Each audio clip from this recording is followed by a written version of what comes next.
my dudes? It's your boy, Adam Ward. And this is episode 15 of Your Boy Cancelled. And my God, can you believe we're already here? Your boy is going to take a short break after today's episode just for a couple of weeks. There's a lot going on in your boy's world right now. I've just started a new job. I'm working on a new play for an emerging arts festival and I'm moving house. So I'm just going to take a few weeks off, let life settle down a little bit, and then we'll be back.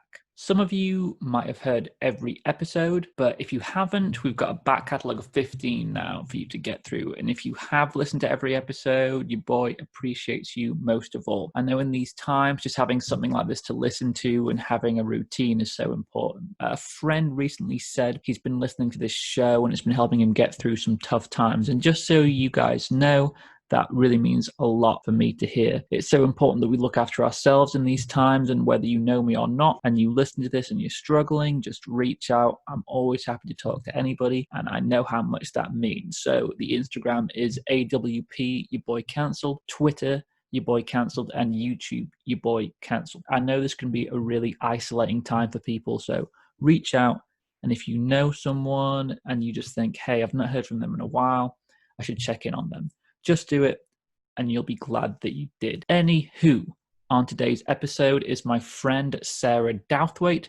We first met teaching together in the Cotswolds and just immediately had this amazing bond. We've stayed friends ever since. In this episode, we talk how Sarah went from a musical theatre performer to a farmer's wife, her lockdown wedding, pregnancy, and the weird and wonderful time we had together in the Cotswolds. So without further ado, this is episode 15 of Your Boy Cancelled, your boy's Joe Casey. Hi, so I'm Sarah Douthwaite, formerly Harris, got married this year, and you're listening to Your Boy Cancelled by Adam Ward.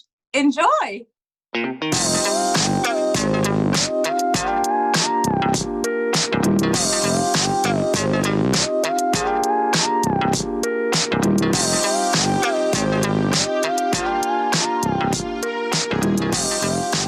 Perfect. That was lovely. That was very nice. I like that very much. I didn't even practice for that, so.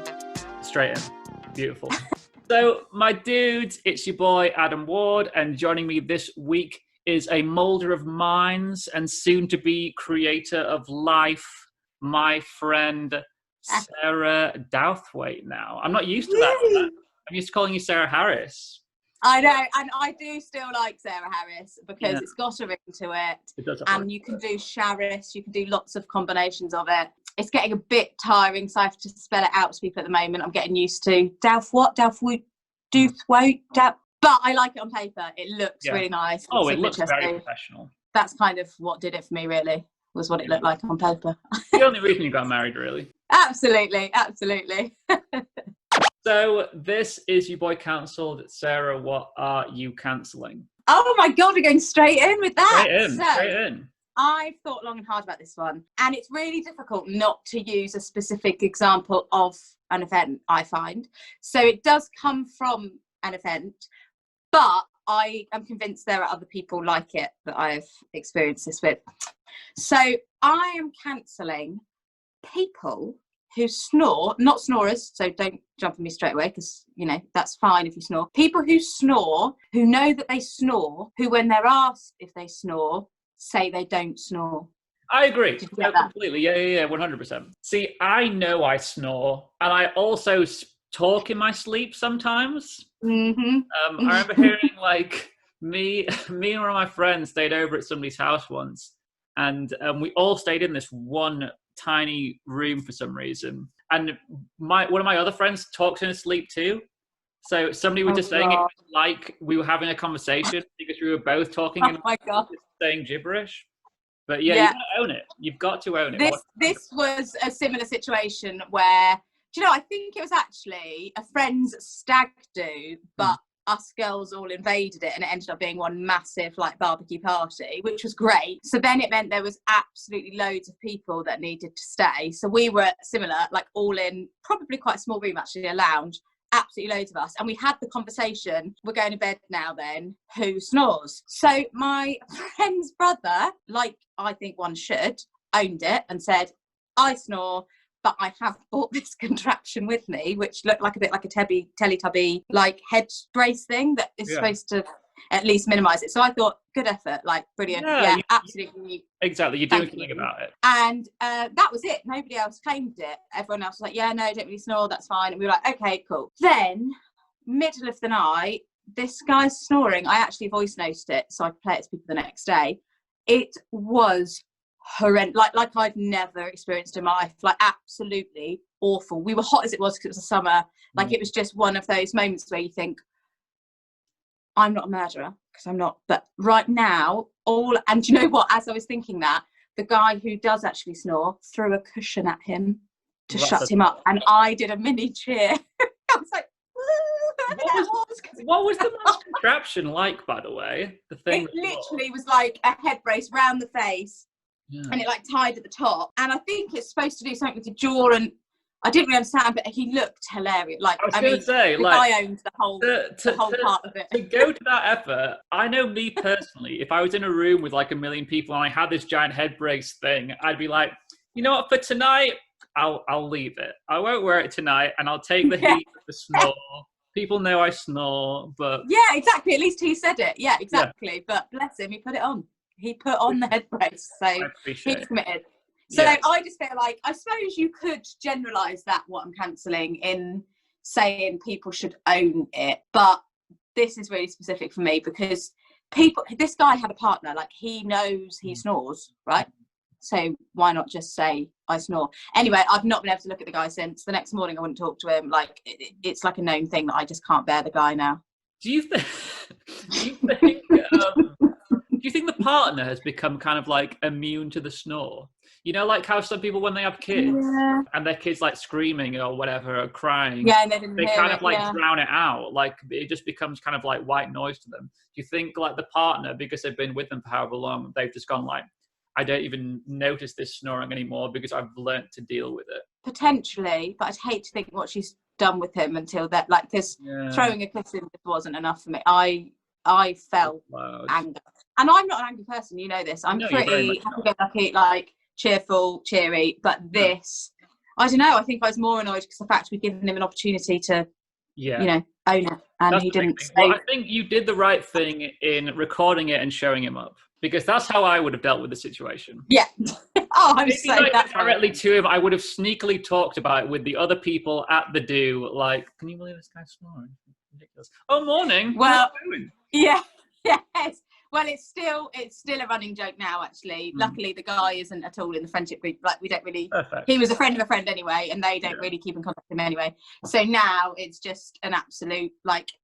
People can't believe it because everyone knows I'm pretty cheerful and happy. Yeah. So the fact I hate somebody, you know, it's still kind of a running joke. He's just the snorer now. Yeah, he's just a lame snorer. Yeah, exactly, without head brace. So terrible. That's exactly what I'd cancel. It was difficult thinking of what I'd cancel because I'm pretty like see the good in people. You are.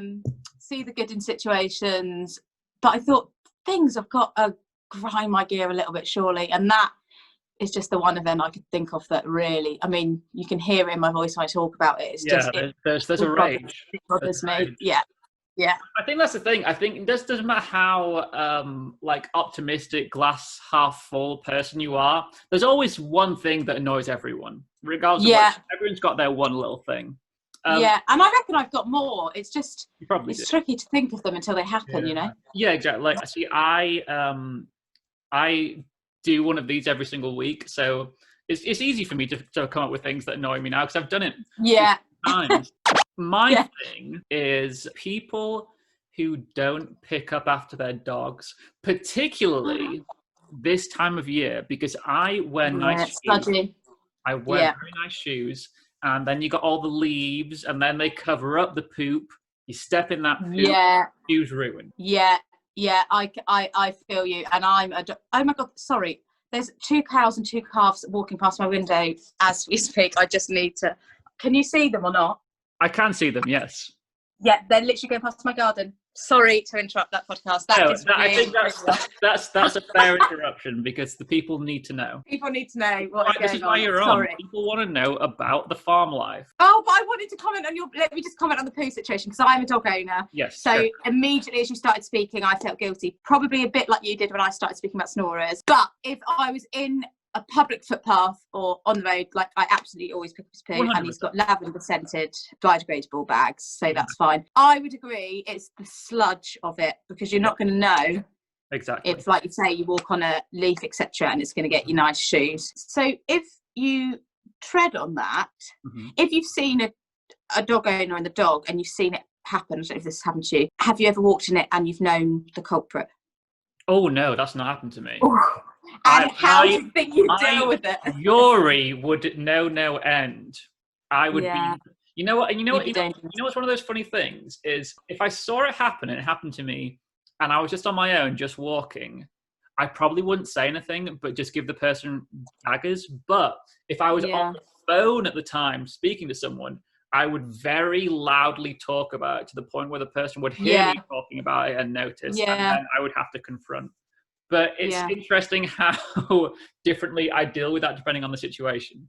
Have you been in that situation? Yeah, I was just thinking as I was asking, actually, I don't think I've seen the culprit, because sod's law, you just never do you? And and it's one of those things that until it happens, I don't know how I'd react. Because I like to think I'm a pretty polite, nice person, and that I'd maybe be civil about it. Like, I'd maybe say something and say, you do realise that these are my nice shoes and they've just been ruined by your dog's poop. And the other thing too is, I feel like a lot of the time, if you do step in dog poo, you don't realise it for a little bit. You're walking around and then you're like, that's something on my... And then you're that person that smells like... Yeah. And no one wants to be that person. Yeah.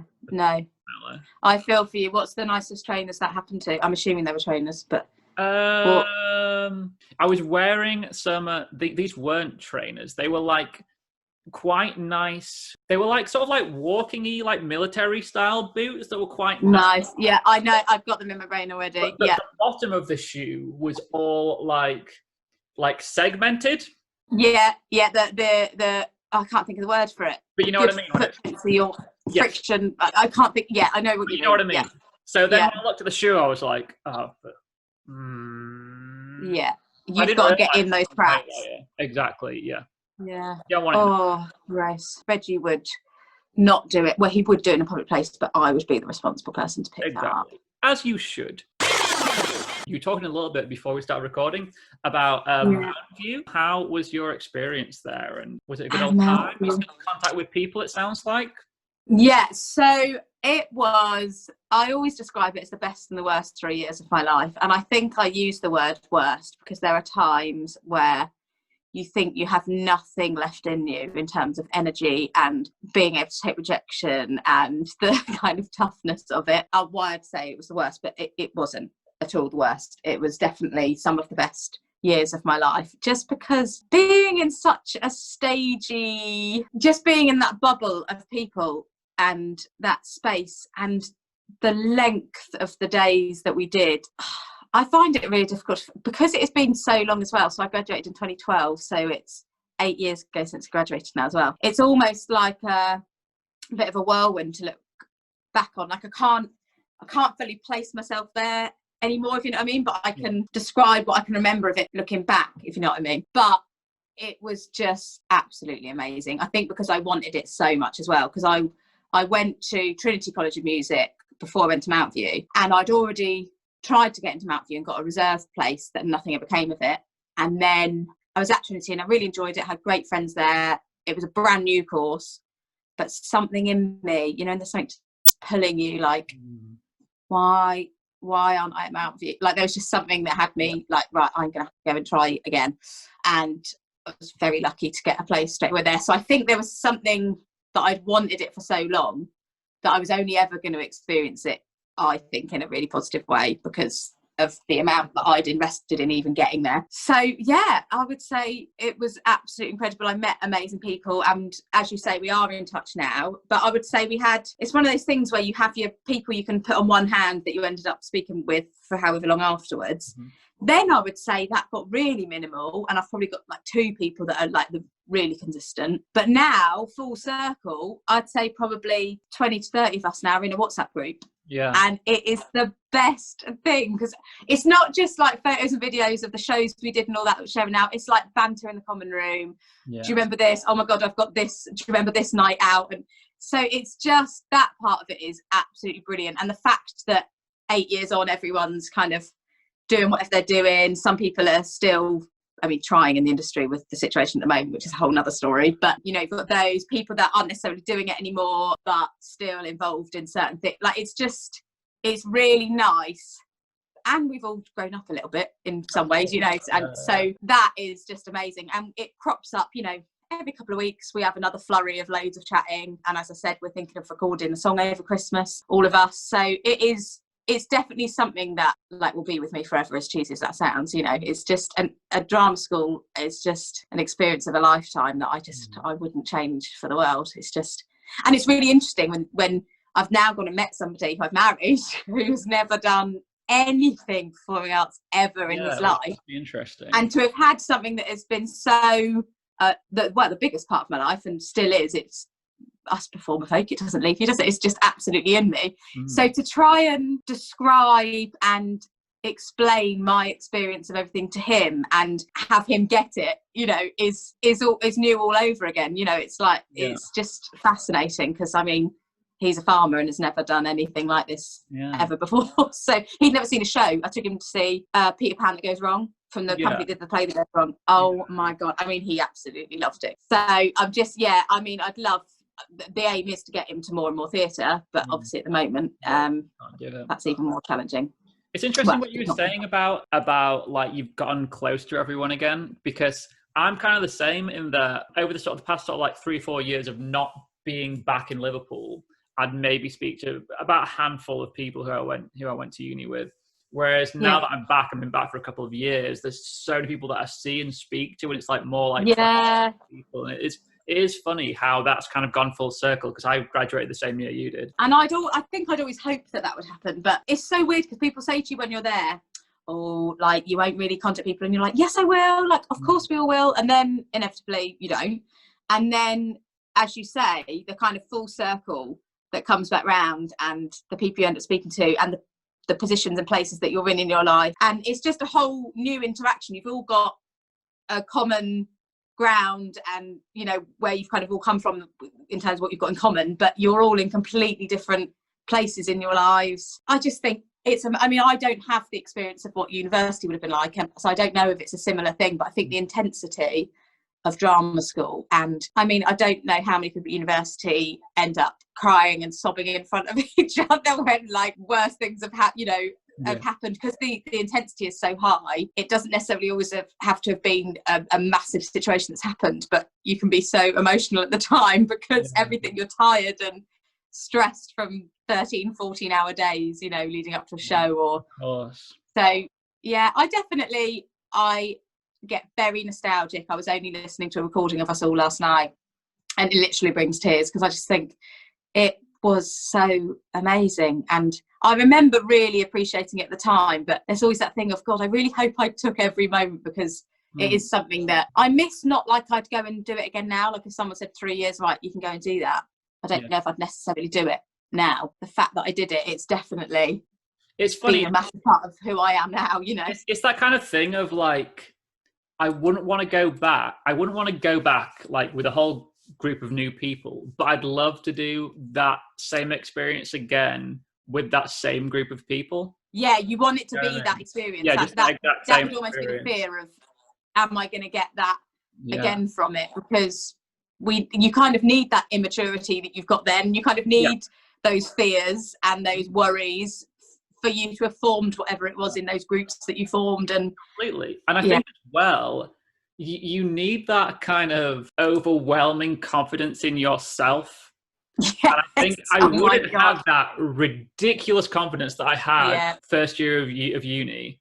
I had actually all through uni, I had like this stupid, ridiculous confidence of my own abilities and how far I could go. And I think that confidence now is entirely different to when I was. But isn't that amazing? Like, that's such an amazing quality. Like, we're laughing about it, but it is great that I'd always want for my children, for them to have that sense of I can do anything. Like, I think that is also a really positive, amazing thing. But at the same time, you're right. It does make me giggle thinking back to that. Like, I mean, we had something called Black Friday, like the first Friday we started there as first years. Yeah. We had to sing in front of the second and the third years. And can you imagine how daunting that was? It was like, and it was like a little market. It was like, here's the newbies that have come in, check them out. Like, it was so, and I can't even believe I did it. Like, to think of doing that now, oh my God, I'd be absolutely mortified. I remember in first year we had to do like a whole improv show in front of the rest of the year group, second years and third years. I think this was like in the first term, just doing a whole improv, and they just kept putting you in different situations for like improv as well. Like a 30-minute show of you just improvising different scenes. But I remember, like, now the idea of that would terrify me. But at the time, like, before doing it, I'm just thinking, yep, this is when I'm going to become popular on this course. Yeah. This is my moment. This is literally, that's what it was. I was like, yep, I know I'm going to do some pretty hilarious stuff here, and people are going to think I'm the greatest. Like, I love it. Ridiculous. It's like in my third year, they were taking a show to Edinburgh. Like, one of the lecturers had written this show. They were taking it to Edinburgh to do a run at Edinburgh, and I remember they were auditioning people, and Erin said to me, "Oh, are you going to audition for that Edinburgh show?" And genuinely, this is what I said. And I just think, what a dickish thing to say. I just went, well, if they wanted me in it, I feel like they'd probably ask me. Not even audition. I said they would ask me. Like, who am I? Who am I to say, oh, I'm not going to audition. If they want me to be in it, they should come to me. Like, that is amazing. Please say they came to you. They did not come to me. That level of confidence is stupid. Yeah, that is something, you being the writer that you are, unless you've already had ideas for this or written something like this before, that is the concept for something, for a sketch or completely. Is that uber confident drama school student. 100%. I think there's plenty in that, definitely. There's a lot of meat to that.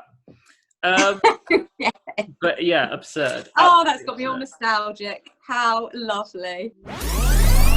You're bored. Cancel. Moving on from that, from there you get into teaching, and like, one of the things I find interesting is I feel like a lot of people I know who like work in theatre and the arts, they look at teaching as, oh, this is something I can do for now and still try and do other things I want to do. But I feel like you're such like a natural teacher, and it feels like when you're in that space, that's kind of your whole vibe. I mean, am I right in thinking that? You are right. When we used to play pretend when you're little, like we all did, I had so many play pretends. I used to play video shops, I used to play doctors, I used to play photography shops, like, you know, when you used to go and get your photos developed. So I literally used to say all these things, but teaching was like a massive one, and I took it seriously. Like, the two people that lived next door that I used to hang out with, you can see from my body language, I'm like, right, teaching. And they didn't know what to hit them when we started playing teaching, because the resources that I used to make, even at the age of whatever I was, for the lessons that we were going to have and all of that. So I think at that point I knew, right, I'll be a teacher one day. But at the same time, performing arts was really not all I knew, but like, that is what I lived and breathed from the age of about 4. You know, I went to dancing, and then I loved it when we started doing all the kind of musical dances. So that got me thinking, oh, can I go to like a theatre school where you do acting and singing? And then everything just went from there. And so it's been in me since day dot, really, the teaching, as has the performing arts. But yeah, I suppose I approached it a bit similarly to what you just described when it first happened. So I was auditioning, I had an agent, I was fresh out of drama school, and that was the priority, of course, at the time. And I started teaching at a stage school on a Saturday for the money, being a resting actor. alongside the other millions of jobs like the tea shop at the same time, whilst also doing the telesales a couple of hours, all of that. You got to do it. So it's absolutely, you know, I'm not ashamed to say it, it was a money thing to start with. And then the kind of, like you said, the kind of natural part in me just took it and ran with it, and I loved it. And I think this is what happened. I mean, perhaps this is just me patting my ego, but wasn't getting the jobs with the performing arts stuff at the time. But part of me does wonder if all of my heart and soul was in the auditions, because I used to spend a lot of time preparing for what I had on the Saturday for the kids and the young people that I was working with on the Saturday, which was still in sync because it was performing arts stuff. I think my first job was a dance teacher, so it was choreographing stuff ready for Saturday and things like that. But I loved that bit, and then didn't love as much practicing on songs for the auditions I had coming up, etc., which is way more easy for me to say now because I've said it out loud a few times. But you know, when there's a guilt in you still years later of like, oh, but paid thousands of pounds to go to that drama school, and now I'm saying I didn't love doing the auditions. And because I do genuinely think absolutely nothing can set you up for it, even as much as somebody says to you, oh, it's going to be really hard, or it's a numbers game, etc., whatever people say to you. I just think I found this completely new person in me that I thought I wasn't, but I was. And I think that's where I just felt more at home, I suppose, doing the teaching and being with young people. And I can't remember what way around it happened now, but I then thought I need to get qualification in this, because even if I carry on the performing arts, etc., it'll be under my belt, I can be a teacher as well.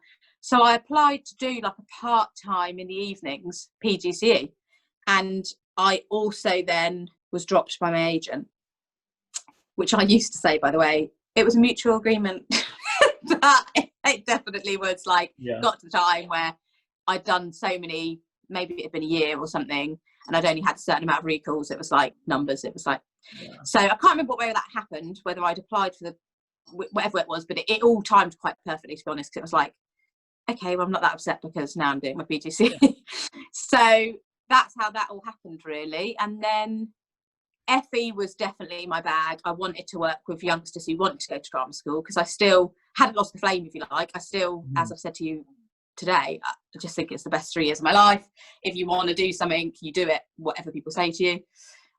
So that's kind of what had me wanting to work with 16 to 18 year olds. And then a job came up in my second year of doing my PGCE, because I had to get a mentor. So I approached an old teacher, and they were like, oh my God, there's a job going. And that's basically how it all started, getting into the FE and everything. And then not only does teaching come with being in the room with them, but all of the kind of designing of the course and the modules. And as you know, when I'm sat behind the admin as well, something lights up in me when I'm doing the admin as well, which I'm not afraid to say, Adam. No. I'm not afraid and that is so vital to have as well, if you're particularly teaching in HE and FE. Like, that's so important to have that in you. Yeah. I mean, you definitely had it. I being little bit jealous of one of your schemes of work. I love the good having everything planned out, and then just sitting in the office looking over what I'd written in all my schemes of work. Yeah, it is. There is like a kind of achievement about it, isn't it? There's a sense of achievement in like, I've prepared this, and you know, and then you just feel like great, because you know you've planned it all, and then you get to just have fun in the room with the young people. So it's so weird we're having this conversation, actually, because I have been really thinking about the FE stuff at the moment, and sort of missing it a bit, actually, thinking like, I'm being really glad that, again, Sarah style, I've got everything in boxes, alphabeticalized, nothing's gone anywhere, I've got all my resources, so that I can literally pick up the box and just crack on again if the opportunity to come up. So it's not a goodbye for me at the moment either, even though I'm not in an FE job at the moment. I feel like that really was a big buzz for me, and I genuinely feel like my experience with you was some of the best mine time too. at FE. It was so cracking. So many memories. I think just our house was great. I love doing that. I think for me, I think when you're a student and when you're performing, all you care about is that end product, that end show. And I think the thing I got out of teaching the most was how important the process is. And I think I didn't take that. I think I kind of took that for granted as like a student and performer, how important that process was. And that for me, that's the best part of it. Like seeing the production grow, seeing the students grow and become better, more confident performers. I love that whole thing. That's one of the things I love about. I know exactly what you mean. I'm like a massive advocate for, and this came from some studying I did in my teacher training around something called growth mindset, which is basically all about promoting and advocating effort above like just talent and result. Like, I'm not explaining it very well. In other words, you get more out of the trying of something and the effort you're putting into something more than you do out of just being talented at something, you know, which is given me so much to think about. And I don't mean this in a resentful way at all, because I have no regrets about my past, but it is interesting to look at that, because I definitely grew up as somebody with adults around me saying, oh God, you're such a great singer, like, oh, you're so good at dancing, are you going to do this, like, are you going to go to drama school, are you going to, and I'll never know, because I don't know, because it's happened now, but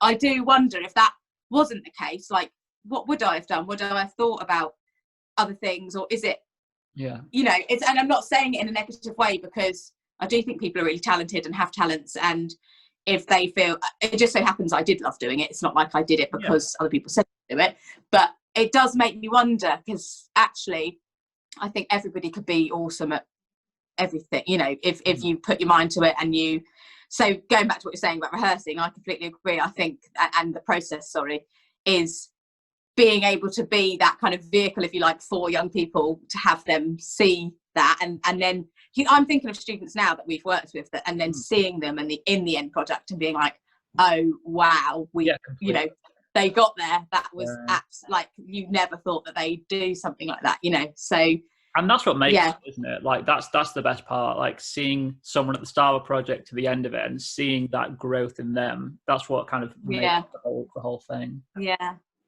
bless their hearts. Oh, now I want to know what each and every one of them are doing now. You do, don't you? I always think that.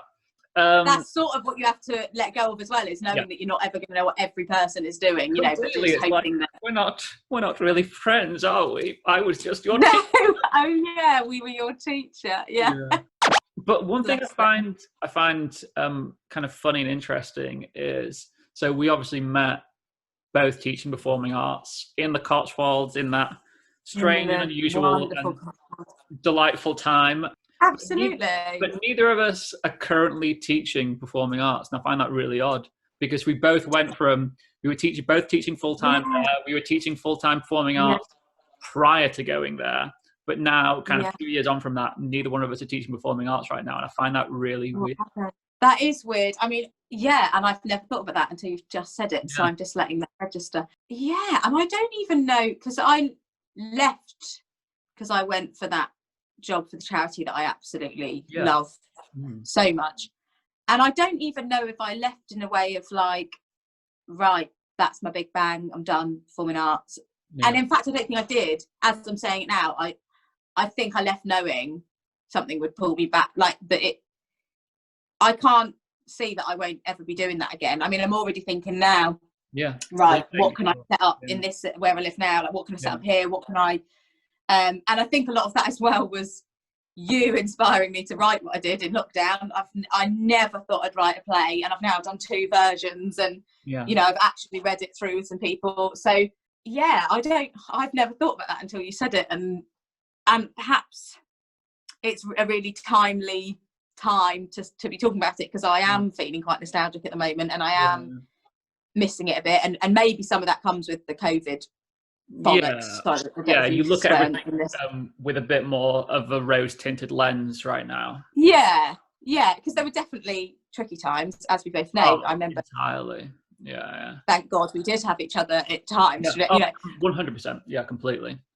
But then, are things amazing experiences when they're not really challenging? Because I'm now wondering, I actually at the moment don't feel necessarily challenged. I feel really lucky in the job that I'm in, and that I'm supporting young people that really need adults. They're quite vulnerable, and that's quite new for me. So I feel in a way like that's an incredible opportunity. Yeah. But at the same time, I haven't felt massively challenged in any way. It's all felt quite straightforward. And I sometimes, I don't wonder. I feel like my opinion is that the biggest opportunities for development and getting better at something is finding it really challenging and sometimes not feeling like it's amazing at the time. Yeah. If you know what I mean? And that's where the accomplishment comes from, doesn't it? It was like like with our house and getting that done and knowing that was done. It was like amazing. Or like when I was doing after you'd just gone and we'd been co-directing the National Theatre Connection. Yeah. We'd been co-directing When They Go Low. Yeah, that's the one. And you left, and I was like, oh, well, I'm taking this puppy on by myself then. And like it was the nice thing of going, cool, okay, I'll take the reins now and then see it through. Yeah. And I obviously felt a complete confidence in leaving you to that. In fact, I knew the job you were going to do with it, and it was great because I saw it. Yeah. I think at one point there was always the consideration for you that you'd almost come with me, you know. I was very close to going when you went. Like I was super close to going when you went. Yeah. I think you will have got so much from it though, the fact that you completely. There will be stuff that you got. I was in the trenches those last couple of months, really in the trenches. But I think a big thing for me as well about not teaching right now, I think a big thing of that is politically too. Just in the way courses are being managed now in terms of what I want in those courses, because I feel like I did a college course like prior to going to uni. I did performing arts, a second performing arts. Then I got 3 distinctions, which is the equivalent of 3 A's. I got like a Dream Plan Achievers scholarship going to uni. But I know for a fact, had I done that course that we were teaching, I would have got distinctions.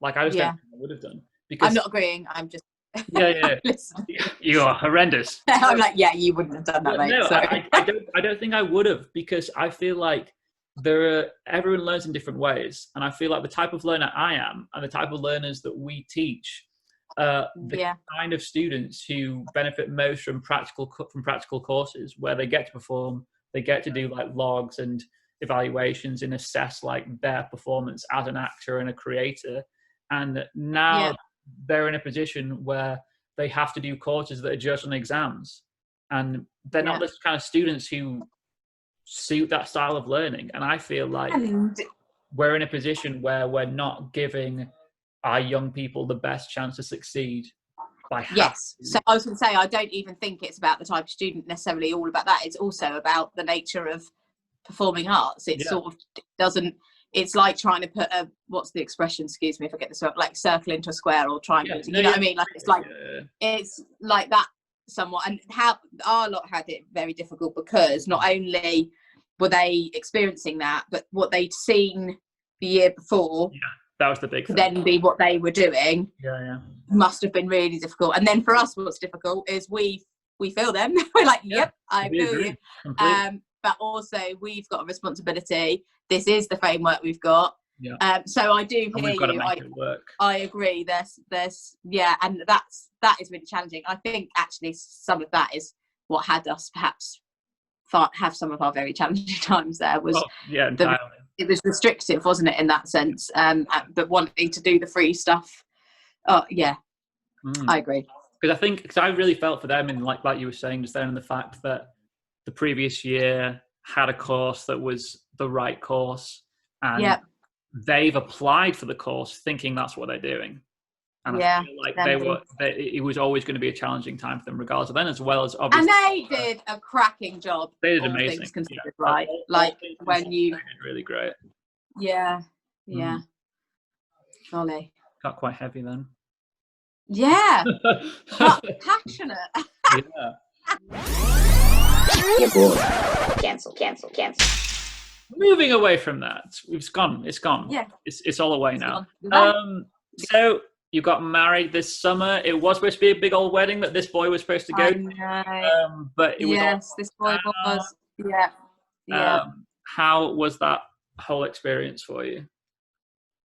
Do you know what? It was all right.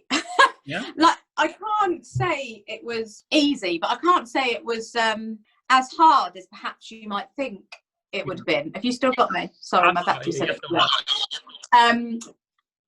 I think because so much of this situation is decisions made, it's completely out of your hands.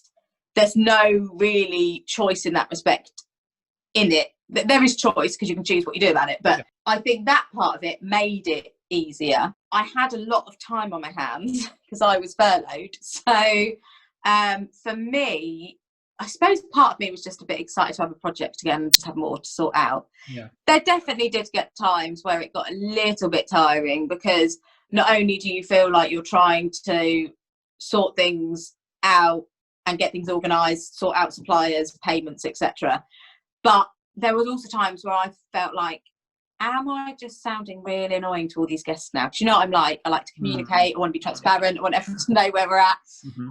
So it's just a balancing act of all of those things whilst also looking after yourself, because it can be quite an emotional, sad time when you've been planning, for so long. We knew all along it was going to be a big party. We had a lot of people invited. For that reason, we wanted a big farm party. So for it to go from that to be mum, dad, dog, me and Andy. But I think what had it be such an amazing experience was we very quickly got ourselves out of dwelling over it, getting really upset over what it should be and the picture we'd created and it not fitting that picture anymore, and moved into let's embrace what this really is, not what it should have been. And so actually we took that to the absolute extreme in that, I had friends and bridesmaids saying to me, so are you going to get ready in separate rooms still? And I was like, no, we're literally getting ready together in the morning. What's the point in, we might as well fully embrace every moment. So we had curry the night before with the parents because it was the exact day we were starting to be allowed to do things again. I had a curry, got ready together in the morning.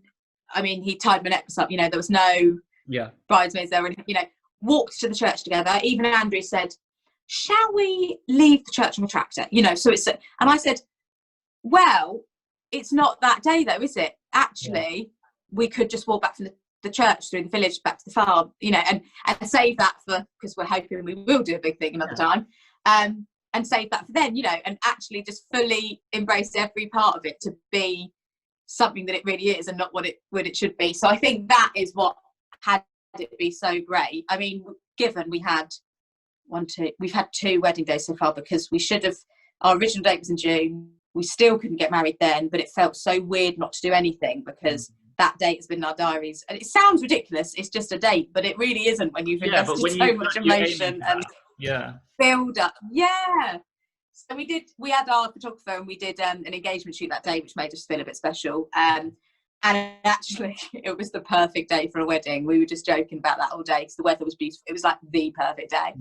And then the actual wedding came around. We worked really hard with, I don't know what they're called, like marriage lawyers, whatever, to get a marriage license. Because what would have happened was you'd normally have your whatever they call them in the church, bands read or whatever, and that couldn't happen. So we worked really hard in the prep so that the second the government said you can get married, we were there ready with the paperwork and we could do it, which is why we got married on the 4th of July, which was the first date you could. And then that day, really similar situation, just came down to the farm, just had the parents there, didn't even wear a wedding dress. The dog was at the altar with us the whole time. He actually snored, but he admits that he snores. I love the video. I did love the video. And then it was just a really special day. We had some friends who really wanted to give us a special gift, so they did like a video of the day for us, which we probably wouldn't have had if we'd have done the big wedding, but the fact we had so many people we wanted to share it with couldn't be there. So I suppose in a nutshell, it was a really lovely experience, and one that we'll talk about forevermore, that we never perhaps would have chosen as a choice to start, but what we did choose when it then happened was just awesome and chilled and great. I mean, the day finished by 6 because we were knackered in the evening. Do you know what I mean? It was just like, cool, big day. I think the nice thing as well is that you had a kind of like that special intimate wedding moment, which is really nice to have. And then you will have the big thing eventually sometime Yeah, too. So that's it's the nice to plan. have the To best of still both party next year. worlds. Yeah, I think it definitely. I read some articles actually about people speaking about is this a complete change for weddings now in terms of attitude and outlook to getting married, and I had lots of friends comment on the whole how we dealt with the situation, and saying things like, "Wow, you really are doing it for love," for want of not exactly, but you're really doing it for that, aren't you? Because actually, you could just wait till next year, So I think there's definitely something around people, their approach to weddings now, and what actually is it about. And I'm not going to lie, I want the party. We will have some big party, but actually, until it happens to you, it's like we really want to get married. Actually, we realised, and we were like, no, this is really bothering us. Like, we wanted to do this, so we're going to do it. So yeah, it certainly was an experience that I never would have thought I'd be telling the story about in years to come, that I will be telling now to our children. It's just, which is amazing to have. Yeah, I definitely don't have any regrets about it. There's times I think, I still haven't put my wedding dress on yet, and things like that. But then I just think, well, I just get excited about the day I will put it on, one day. Yeah. And also, Absolutely. you've got a little baba on the way. It's massive now. I'll show you. You're so with child now. I'm really with child. Do we know, is it a boy, a girl? Are you saving that? Do you let people know close to the time? We are saving it. We had our scan, the 20-week one, which is where they say, do you want to find out? And as tempting as it is, I won't lie, it's tempting when you're there and they're going, do you want to know? And they've got it there in front of them on a screen. Yeah, of course. And we're going, no. But I just want something to look forward to after all that pushing and pain. I want a little surprise to go, tell me what it is. So yeah, and Andrew feels the same. So it's an absolute surprise. I don't have any form of instinct. I don't know if that's a thing, but I'm a bit. Oh, I say that sometimes I refer to it without realising. I say she or he, but I've done both, so there's no sort of. So there's no kind of leaning one way or the other. Yeah, but no, it is very exciting, and it feels very like, oh wow, this is another level of being a grown up. Yeah, so definitely. That's a bit weird, but very exciting. Another thing I've always wanted, I've always wanted it. So the fact it's here now is very exciting, and I'm in the bit that feels really good now, whereas the first trimester's quite horrendous and makes you feel rubbish. And and it's going really quickly now. At the beginning, it felt like it went on forever because you can't tell anyone, you feel rubbish, and I think I was lucky I had lockdown because no one had to see me when I looked and felt like crap. That's kind of worked out best. Yeah, and now I'm feeling much better, enjoying it, and we are actually way over halfway through now. Exciting. Well. This has been delightful. We finish every single episode with an unusual story. Obviously, you're on your phone. I'm going to send you this unusual story. It's not the jazziest unusual story, but I just thought it was kind of interesting. I've got it. So it won't ruin the call if I click on this, right? I'm pretty sure you can click on it. I don't think I'll be able to see you, but I should still be able to hear you when you click on it. Okay, that's the main thing. Okay, so what do I do with it? You just read it. So I'll read the headline. So in Rotterdam, a train is saved from plunging 10 meters into water by a whale tail sculpture. So yeah, in Rotterdam, this train has gone through the hoardings that it was on.